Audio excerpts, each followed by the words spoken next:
हाँ जी प्यारे बच्चों, कैसे हो सभी। Math with fun coaching classes में आपका एक बार फिर से स्वागत है। मेहनत से मंजिल के सफर में आज हम सॉल्व करते हैं जो 10th क्लास का एमसीक्यू है, उसका पोस्टमार्टम करते हैं। जितने भी क्वेश्चन हैं देखते हैं सभी सेट के क्या थे।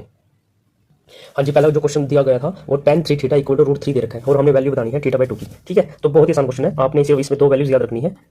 tan 30 की वैल्यू होती है 1/√3, ठीक है, और tan 60 की वैल्यू होती है आपकी √3। ठीक है, अब ये कैसे याद करो, देखो डिवाइड में है तो कम वैल्यू आएगी। ठीक है, तो ये कम की वैल्यू है। ठीक है, 60 ज्यादा है और 30 कम है, तो जो डिवाइड में होगी तो वो कम की वैल्यू होगी। तो tan 30 की वैल्यू 1/√3 है और tan 60 की √3। ठीक है, ऐसे आप रिलेट करके थोड़ा याद रखो। ठीक है, देखो tan 3 थीटा तो √3 इसमें वैल्यू थी tan 60 की। ठीक है, 10 से 10 कैंसिल आउट हो जाएगा।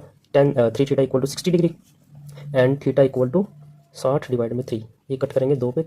ठीक है, ये आपका आएगा 20 और हमने वैल्यू किसकी फाइंड आउट करनी है, थीटा बाई 2 की। ठीक है, तो 20 डिवाइड में 2 ये आ जाएगा आपका 10 डिग्री। ठीक है, और ये कितना ऑप्शन है आपका, ऑप्शन नंबर डी। ठीक है, फर्स्ट आंसर। अब दूसरा क्वेश्चन देखते हैं। हाँ जी, सेकंड क्वेश्चन में दिया हुआ है एक्स एलसीएम है 4, 6 और 8 का, वाई एलसीएम है 3, 5 और 7 का। ठीक है, और पी जो एलसीएम है एक्स और वाई का। तो एक्स और वाई की वैल्यू निकाल लेते हैं सबसे पहले। ठीक है, तो कैसे इसका सोल्यूशन करेंगे देखिए। देखो एक्स एलसीएम है 4, 6, 8 का। अब देखो देखते ही आपको पता लग जाना चाहिए इनका एलसीएम क्या है। एलसीएम क्या होता है, जो मिनिमम नंबर होता है जो इन तीनों से डिवाइड हो जाए। ठीक है, तो 4, 6 और 8 के टेबल में आता है जो, तो कितना आता है 24। 24 का 4 से भी डिवाइड हो जाएगा, 6 से भी और 8 से भी। तो इसका एक्स की वैल्यू हमारे पास डायरेक्टली आ गई 24। ठीक है, अब हमने वाई की वैल्यू निकालनी है। वाई किसका, इसका एलसीएम है। देखो और नंबर है, और नंबर है तो आप तीनों को मल्टीप्लाई करा दो, आपका एलसीएम आ जाएगा। ठीक है जी, अब देखो 7 या 21 की पंजे 105, तो ये 105 आपका एलसीएम आ जाएगा इसका। ठीक है, अब ये कह रहा है जो पी जो वैल्यू है इन दोनों का एलसीएम है, तो पी क्या आएगा। ठीक है, वो निकाल लेते हैं हम। 24 और 105 का एलसीएम निकाल लेंगे। तो एक ना 2 पे काट दे, नहीं 2 पे तो नहीं कटेगा, 3 पे कट करते हैं। 3 अट्ठे 24, 3 तिया 9, 1 बचेगा, 3 पंजे 15। ठीक है जी, अब हम 3 इंटू में 8 इंटू में 35 कर देंगे। 8 तिया 24, 24 गुणा 35, ये कितना आ जाएगा आपका 840। ठीक है, अब ये कह रहा है ऑप्शन में एक रिलेशन दे रखा है। सबसे पहले ये रिलेशन है पी इक्वल टू 35x। ठीक है, तो पी की वैल्यू हमारे पास कितनी है 840 इक्वल टू 35 इंटू में एक्स की वैल्यू कितनी है हमारे पास 24 है। ठीक है, तो इसकी मल्टीप्लाई कराएंगे तो ये भी 840 आएगा, 840। तो ये आपका ऑप्शन नंबर ए ही आपका करेक्ट है। ठीक है जी, नेक्स्ट क्वेश्चन देखते हैं। अब जो आपका ये फर्स्ट क्वेश्चन था ना, इसमें आपको वैल्यूज याद रहनी चाहिए। ठीक है, tan 30 की वैल्यू और tan 60 की वैल्यू आपको उंगली पे होनी चाहिए वैल्यूज। ये नहीं है कि आप टेबल बनाओगे ये करोगे वो करोगे, नहीं, उंगलियों पे याद करो यार। तो देखो 1/√3 डिवाइड में है तो ये कम की वैल्यू होगी 30 की, और √3 और ये 60 की वैल्यू। ठीक है, ऐसे याद रखोगे। अब देखो आप क्या याद रखोगे, साइन और कोस की वैल्यू देखो कैसे याद करनी है। देखो साइन 45 और कोस 45, इन दोनों की सेम वैल्यू होती है और इसकी कितनी है 1/1 डिवाइड में √2 इसकी वैल्यू होती है। ठीक है जी, अब देखो जो साइन 30 की वैल्यू है वही आपकी कोस 60 की वैल्यू है। ठीक है, और जो साइन 60 की वैल्यू है वो आपकी कोस 30 की वैल्यू है। ठीक है, ये दोनों इक्वल होती है। ठीक है, साइन 30 की वैल्यू कितनी है 1/2, तो ये 1/2 आएगी। ठीक है, साइन 60 की वैल्यू कितनी है √3/2, तो इन दोनों वैल्यू ये आएगी। तो आप ऐसी बातें याद रखो, उंगलियों पे याद रखो यार। हाँ जी, क्वेश्चन नंबर 3 देखिए। दो इक्वेशन दे रखी थी और उसने कंडीशन लगा रखी है अभी इनफाइनाइटली मैनी सॉल्यूशंस, और इसमें आपने के की वैल्यू निकालनी है। बहुत आसान है। इनफाइनाइटली मैनी सॉल्यूशन में क्या होता है, a1 अपॉन में a2 इक्वल टू होता है b1 अपॉन में b2 इक्वल टू होता है c1 अपॉन में c2। ठीक है, तो हम इसमें क्या करेंगे, देखो a1 की वैल्यू 6 है, डिवाइड में a2 की वैल्यू कितनी है 36 है, इक्वल टू ये v1 कितना है 1 है, डिवाइड में b2 कितना है 6 है, इक्वल टू ये आपका कितना है 3k और डिवाइड में कितना है 3 है। ठीक है, तो आपको साफ दिख रहा है 1/6 1/6, ये काट देंगे तो k की वैल्यू यहाँ से कितनी आएगी, देखो देख के पता लग रहा है 1/6, तो निकाल लेते हैं, इन दोनों को इक्वल रख लेते हैं। तो ये कितनी आएगी देखो 1/6 इक्वल टू 3, क्रॉस मल्टीप्लाई करा दो, सॉरी 3 तो कट गया था, अब इनकी क्रॉस मल्टीप्लाई करा दो, ये आएगा 6k इक्वल टू 1, k की वैल्यू कितनी आएगी 1/6। तो ये 1/6 आपका आंसर बनता है इसका। ऑप्शन नंबर देख लो कितना है बी। ठीक है जी, नेक्स्ट क्वेश्चन। अब इसमें आपने ये दो बातें भी याद रखनी है, ये भी आ सकती है अभी, यूनिक सोल्यूशन और नो सोल्यूशन। यूनिक सोल्यूशन में क्या होता है आपका, जो a1 अपॉन में a2 नॉट इक्वल टू होता है v1 अपॉन में b2।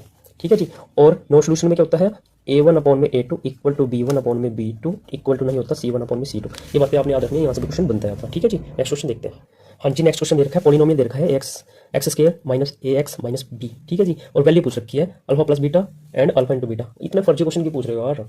देखो अल्फा प्लस बीटा हमें पता है ये बराबर होता है माइनस बी अपॉन में ए। ठीक है, यहाँ से बी की वैल्यू देखो कितनी है माइनस ए है। ठीक है, और ये माइनस माइनस प्लस हो जाएगा, अपॉन में ए की वैल्यू कितनी है 1 है। ठीक है जी, और अल्फा इंटू बीटा हमें पता है किसके बराबर होता है सी अपॉन में ए। यहाँ पे सी की वैल्यू कितनी है माइनस के बी और ए की वैल्यू कितनी है 1 है। ठीक है जी, तो वैल्यूज पुट कर दो दोनों की, ए प्लस बी की वैल्यू कितनी है ए आई है, प्लस अल्फा इंटू बीटा की वैल्यू कितनी है माइनस बी, तो ये आपका आएगा ए माइनस बी। ऑप्शन नंबर देख लीजिए कितना आएगा इसका। ठीक है जी, हाँ जी, क्वेश्चन नंबर 6 में इसने एक लाइन की इक्वेशन दे रखी है और बोल रखा है कि एक्स एक्सिस पे भी इंटरसेक्ट कर रही है और वाई एक्सिस पे भी। ठीक है, मान लो कि आपका ये एक्स एक्सिस है, ये वाई एक्सिस है, ये कोई लाइन है। ठीक है, यहाँ पे इंटरसेक्ट कर रही है और यहाँ पे इंटरसेक्ट कर रही है। ठीक है, यहाँ पे देखो इसको पहले थोड़ा सॉल्व कर लेते हैं। एलसीएम कितना है 6 × 24, ये 6 प्लस में 4y इक्वल टू 6 × 24 एंड मैं 2 से डिवाइड करा दूँ तो इसको आएगा 3 2y इक्वल टू 12 × 24। ठीक है, अब ये यहाँ पे देखो, यहाँ पे आपका एक्स की वैल्यू 0 आएगी और वाई की कुछ आएगी, तो मैं 0 पुट कर दूँ तो वाई की कितनी आ जाएगी देखो, और मैं 0 पुट कर दूंगा तो वाई की वैल्यू आएगी 6, तो ये पॉइंट बन गया। ठीक है, और ऐसे ही यहाँ पे आपकी वाई की वैल्यू 0 आएगी। ठीक ठीक है, और एक्स की वैल्यू कुछ आएगी, तो अगर मैं वाई को यहाँ पे 0 पुट कर दूँ तो ये 0 हो जाएगा, तो एक्स वैल्यू कितनी आ जाएगी, एक्स वैल्यू कितनी आ जाएगी, यहाँ पे वाई की वैल्यू 0 पुट कर दूंगा तो 3 चौके 12, ये 4 आ जाएगी यहाँ पे। ठीक है, अब ये कह रहा है कि यहाँ पे कोई मिड पॉइंट है, उसकी वैल्यू बताओ, तो बहुत आसान मिड पॉइंट फॉर्मूला लगाते हैं, x1 plus x two, x1 plus x two यानी कि 4 डिवाइड में 2 आ जाएगा 2, and y1 plus y two divide में 6 आएगा, 6 डिवाइड में 2 कितना आ जाएगा, ये 3, तो 2,3 इसका आंसर बनता है। ठीक है, देख लेना इसका क्या ऑप्शन। ओके, नेक्स्ट क्वेश्चन देखते हैं। देखिए नेक्स्ट क्वेश्चन, ये देखो काफी फर्जी क्वेश्चन है ये भी, पी के पॉइंट देखे, क्यू के पॉइंट देख रहे हैं, बोल रखा है कि ये किसी रेशियो में डिवाइड हो रहे हैं, कोई लाइन है ये और इस रेशियो में डिवाइड हो रही है, तो आपका बहुत आसान क्वेश्चन है, वो जो सेक्शन फॉर्मूला वो लगा देते हैं। ठीक है, तो ये एक्स वाई कोई पॉइंट आएंगे आपके, हमें फॉर्मूला पता है m1 इंटू में ये m1 है और ये m2 है। ठीक है जी, ये m2 की वैल्यू, ये m1 की वैल्यू है, एंड ये बोल रहा है कि एक्स वाई निकाल देते हैं, कैसे निकालेंगे, हमारे पास फॉर्मूला होता है m1 x2, m1 यानी कि 2 इंटू में x2, x2 कितना है 5 है। ठीक है जी, प्लस m2 1 है और x1 कितना है माइनस के 1 है, डिवाइड में m1 प्लस m2 यानी कि 3 आ जाएगा। ठीक है जी, और ऐसे ही हम क्या लिखते थे इसमें, m2 y1, m2 कितना है 2 इंटू में y1 कितना है m2 m1 m2 m1 y2, m1 2 है, y2 कितनी है, y2 की वैल्यू कितनी है 2।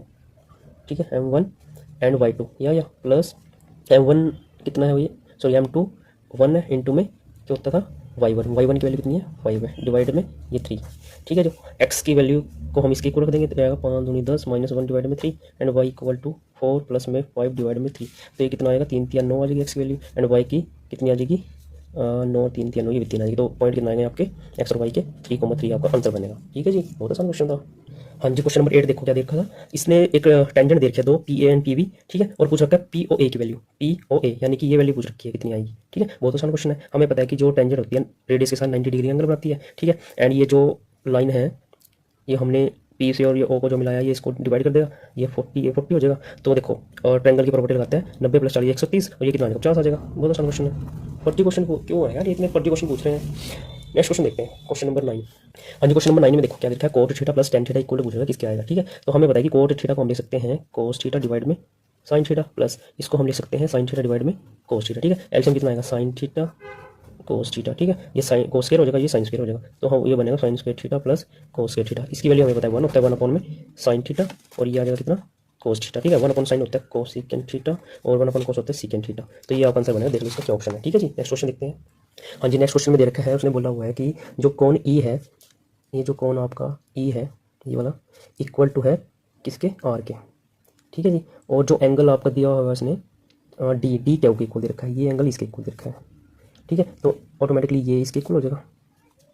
ठीक है, तो ऑप्शन में पूछा हुआ है उसने नॉट ट्रू, कौन सा ट्रू नहीं है। ठीक है, तो इसमें बनता है आपका ये जो दे रखा है उसने डी ई डिवाइड में P Q equal to E F divide में आर पी, ये देखा देखो ये इसका ऑप्शन बनता है, ऑप्शन नंबर डी। ठीक है, अब देखो इसमें डी ई किसके डिवाइड में आएगा क्यू आर के, और इसमें लिख रखा पी आर ना पी क्यू, तो ये आपका गलत है इसमें। ठीक है, नेक्स्ट क्वेश्चन देखते हैं।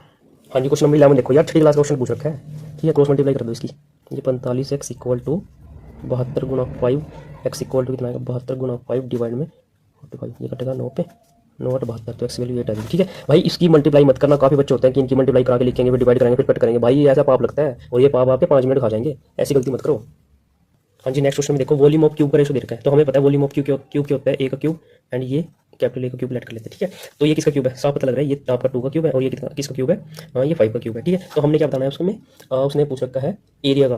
ठीक है, कब सरफेस एरिया का रेशो पूछ रखा है, तो हमें पता है ये होता है 6a² 6a²। ठीक है, ये कट जाएगा, तो ए की वैल्यू कितनी है 2 2 का 4 एंड 5 25, तो ये आपका 4:25 बनेगा। ठीक है, देख लेने इसका क्या ऑप्शन है। नेक्स्ट क्वेश्चन देखते हैं। हाँ जी, नेक्स्ट क्वेश्चन देखते हैं, क्वेश्चन नंबर 13। इसने क्या देखा है, एरिया ऑफ सेक्टर दे रखा है, तो एरिया ऑफ सेक्टर हमें पता है एरिया ऑफ सेक्टर बराबर होता है थीटा बटे 360 एंड ये पाई आर स्क्वायर। तो एरिया की वैल्यू जो दे रखी है उसने दे रखी है 54 पाई। ठीक है, एंड थीटा की वैल्यू हमने निकाल देनी है पहले, तो उसने लेंथ की वैल्यू पूछी हुई है। ठीक है, लेंथ की वैल्यू हमें पता है थीटा बटे 360 2 पाई आर होती है, तो थीटा की वैल्यू चाहिए ना हमें, तो थीटा की वैल्यू निकालते हैं इस रिलेशन से, एंड ये पाई को ऐसे रखते हैं, पाई से पाई कट जाएगा ना, एंड आर की वैल्यू उसने दे रखी है 36, ये 36 का स्क्वायर यानी कि 36। ठीक है जी, तो ये कट कर दो 36, ये कटेगा ये 10, एंड ये 10 इधर मल्टीप्लाई में जाएगा 540 हो जाएगा इक्वल टू थीटा इंटू में 36। ठीक है जी, एंड थीटा की वैल्यू निकाल देंगे, ये 540 डिवाइड में 36। ठीक है, इसको कट कर लेते हैं, 9 × 54 0 एंड 9 × 36, ये 4 15 चुके सॉरी, तो थीटा की वैल्यू कितनी आ जाएगी 15 आ जाएगी यहाँ से। ठीक है, अब क्या करते हैं, इसमें वैल्यू पुट कर लेते हैं। थीटा की ये आएगा 15 डिवाइड में 360 गुणा में 2, पाई को ऐसे रखते हैं क्योंकि ऑप्शन में पाई दे रखे हैं, और ये रेडियस ये है। ठीक है, ये कट हो जाएगा 10 पे एंड ये 5 पे, 5 3 15, तो ये 3 पाई आपका आंसर। ठीक है, देख लेना इसका क्या ऑप्शन है। नेक्स्ट क्वेश्चन देखते हैं। हाँ जी, नेक्स्ट क्वेश्चन में इसने बोल रखा है कि एक डाई को थ्रो किया और बोल रहा है कि no a number which is not a factor of 36। तो हम एक डाई जो थ्रो करेंगे तो उसके क्या टोटल केस बनेंगे, 1 आ सकता है, 2 आ सकता है, 3 आ सकता है, 4 आ सकता है, 5 आ सकता है या 6 आ सकता है। ठीक है, और 36 के जो फैक्टर हैं, मतलब कि 36 को कौन कौन डिवाइड करेगा, ये भी डिवाइड कर देगा, ये भी एंड ये नहीं कर पाएगा। ठीक है, तो प्रोबेबल केस कितने बनते हैं, 1 बनते हैं, तो 1 अपॉन में टोटल केस कितने हैं 6। तो ये आपका आंसर बनता है। बहुत ही फर्जी क्वेश्चन पूछे जा रहे हैं यार, सीबीएसई बोर्ड द्वारा। नेक्स्ट क्वेश्चन देखो। हाँ जी, नेक्स्ट क्वेश्चन देखो। मीन दे रखा है उसने और पूछ रखा है एक्स वैल्यू क्या आएगी। ठीक है, तो मीन क्या होता है, सभी का सम कर देंगे और टोटल नंबर ऑफ जो भी आपका जितने भी आपके डाटा नंबर हैं। ठीक है जी, देखो 2 + 9 11, 11 और 6 17, 17 और 3 20, 20 और 25 35 40 आएगा टोटल। 40 डिवाइड में कितने नंबर है, 1 2 3 4 5 6 7 7 इक्वल टू, एंड ये देखो 2x और ये 1, ये आ जाएगा प्लस में 3x equal to 7 mean they रखा है, तो क्रॉस मल्टीप्लाई कराओ, ये 49 इक्वल टू कितना है 40 प्लस 3x, एंड ये इधर आके माइनस हो जाएगा तो 9, ये 3x, एक्स वैल्यू कितनी आ जाएगी 3 आ जाएगी। ठीक है, देख लेंगे इसका क्या ऑप्शन है। नेक्स्ट क्वेश्चन देखते हैं। हाँ जी, क्वेश्चन नंबर 16 में देखो क्या दे रखा है। ए और बी एक रेक्टेंगल दे रखा है एंड उसके पॉइंट्स दे रखे हैं, ए के बी के, ए के ओ के और बी के। ठीक है, उसने बोला है जो आपका ये डायगोनल बनेगा ना, इसको स्क्वायर बताओ किसके इक्वल होगा। ठीक है, लेट हम कर लेते हैं ये एक्स स्क्वायर होगा। ठीक है, तो हम क्या करें, देखो इसमें क्या कर सकते हैं, इन दोनों के बीच में डिस्टेंस फॉर्मूला लगा दें, या फिर ये भी छोड़ दो आप, ये राइट एंगल है। ठीक है, राइट एंगल की प्रॉपर्टी लगा दे पाइथागोरस। पाइथागोरस क्या बोलता है, 90 डिग्री वाला के सामने जो होता है वो हाइपोटेन्यूस होता है, यानी कि एक्स का स्क्वायर इक्वल टू होगा इसका परपेंडिकुलर का स्क्वायर। देखो परपेंडिकुलर देखो कितना है, वैल्यू क्या हो रही है 0 से 4 आ रही है, तो ये 4 होगा। ठीक है, तो 4 का स्क्वायर यानी कि 16 प्लस, एंड ये देखो कितना है, ये 0 से 0 ही है। ठीक है, ये 2 से देखो 0 आ रहा है, तो ये कितना होगा -2, इसको स्क्वायर कर लेते हैं, तो आएगा 16 + 4, ये आएगा 20, एंड भाई एक्स का स्क्वायर पूछा हुआ है तो इसका आंसर बनेगा आपका 20। देख लेने इसका क्या ऑप्शन है। ठीक है जी, नेक्स्ट क्वेश्चन देखते हैं। हाँ जी, क्वेश्चन नंबर 17 में देखो, जीरो ऑफ द पॉलिनोमियल निकालना है, एक पॉलिनोमियल दे रखा है। ठीक है, तो बहुत ही आसान क्वेश्चन है। देखो हमें पता है, आप इसको ऑप्शन देख के उठा दोगे। ठीक है, हमें पता है कि जो कांस्टेंट टर्म होती है उसको देखते हैं हम, कोई दो नंबर देखते हैं जो जिनका प्रोडक्ट करे 4 है, तो आप ऑप्शन में देखो किन का प्रोडक्ट करने से 4 आ रहा है। ठीक है, तो आपको देखने से पता लग रहेगा, जो ऑप्शन नंबर दे रखा है उसने 2√2, √2। ठीक है, इन दोनों के हम मल्टीप्लाई कराएंगे 2। ठीक है, 2 इंटू में √2 इंटू में √2। ठीक है, तो √2 की मल्टीप्लाई कराते हैं तो 2 बन जाता है। ठीक है, एंड ये 2। ठीक है, कितना देखो, तो ये इसका ऑप्शन बनता है। ठीक है, बहुत आसान क्वेश्चन है, ये तो पता है ना आपको। देखो रूट, इसका जो रूट है ना इसका मतलब होता है 1/2। ठीक है, तो 2 की पावर कितना है 1/2, मल्टीप्लाई कराएंगे 2 की पावर 1/2। ठीक है, जब भी मल्टीप्लाई कराते हैं तो पावर क्या होती है, ऐड होती है ना, तो ये क्या आएगा 2, हाफ प्लस हाफ 1 हो जाएगा, तो कितना आएगा 2, तो इसलिए √2 के इक्वल आ जाता है। ठीक है, तो इसका 4 आंसर है। ठीक है जी, नेक्स्ट क्वेश्चन देखते हैं। हाँ जी, नेक्स्ट क्वेश्चन देखो, जो एक राइट एंगल ट्रायंगल दे रखा है और उसमें इस एक्स की वैल्यू पूछ रखी है। ठीक है, तो इसमें एक रिलेशन आपने याद रखना है, राइट एंगल ट्रायंगल में जब भी एल्टीट्यूड निकालते हैं ना, तो उसका रिलेशन आप डायरेक्ट याद रखोगे आप, AD का स्क्वायर इक्वल टू होता है आपका BAD, ये वाला BD इंटू में ये CD। ठीक है, अब इस क्वेश्चन देखो, ये टोटल दे रखा है कितना 16, और इसकी वैल्यू देखिए कितनी, ये 4 देखिए। ठीक है, अगर ये टोटल 16 है, ये 4 है, तो ये कितना आ जाएगा 12 आ जाएगा। ठीक है, अब AD का स्क्वायर इक्वल टू कितना आएगा, BD की वैल्यू देखो कितना है 12, ये कितनी आ जाएगी 4, तो 12 चौका 48 आ गया, और ये AD का स्क्वायर, तो AD की वैल्यू यहाँ से कितनी आ जाएगी, रूट में लगा देंगे 48। ठीक है, तो 16 3 48, तो यहाँ से 4 का है तो 4 बाहर आ जाएगा, अंदर आएगा ये। ठीक है, तो आपकी एल्टीट्यूड की वैल्यू कितनी आ गई इसकी 4√3 आ गई। अब हमने एक्स वैल्यू निकाल लिया। ठीक है, अब हम क्या करेंगे, राइट एंगल में पाइथागोरस लगाते हैं। ठीक है जी, ये राइट एंगल ट्रायंगल है भी एक। ठीक है, तो इसमें पाइथागोरस लगा रहा हूँ मैं, तो ये पाइथागोरस के सामने वाला इसमें क्या होगा, हाइपोटेनस एक्स का स्क्वायर इक्वल टू ये बेस कितना है 4, 4 का स्क्वायर 16 प्लस ये आपका एल्टीट्यूड का स्क्वायर कर दे 4 चौके 16, एंड ये 3 से रूट कर जाएगा तो इंटू -3, तो कितना आएगा 16 3 48, ये कितना आएगा 64, एंड एक्स का स्क्वायर, ये किसका स्क्वायर देखो 8 का स्क्वायर है, तो स्क्वायर से स्क्वायर गया, एक्स वैल्यू कितनी आ जाएगी 8, ये आपका ऑप्शन बनता है। ठीक है, देख लेना कौन सा ऑप्शन है। ठीक है जी, देखिए ये क्वेश्चन था थोड़ा ठीक था, बाकी सारे फर्जी क्वेश्चन दे रखे हैं।